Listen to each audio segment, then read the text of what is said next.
Sarap talaga sa feeling kapag natatanggal yung dead skin sa atin pong face. So ito nga pala ang gamit ko, itong So Whitening Exfoliating Gel. So hindi lang yan para sa face, kundi pwede yan sa mga dark areas mga mi.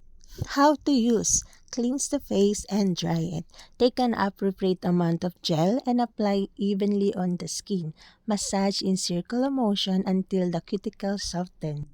This exfoliating gel is to nourish the skin, gently exfoliation, and remove dirt and dead skin cells.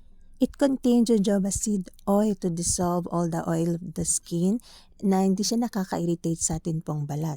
Contains a variety of extracts to effectively consolidate large pores, help to soften the skin and prevent dull regeneration.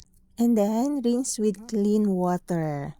50 gram na nga pala ito mga sisikos. Ayan, sarap talaga sa feeling pag natanggal yung mga dead skin, no?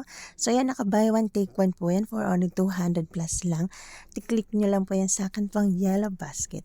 So ayun, pag inaantay nyo, get yours na po. Thank you so much!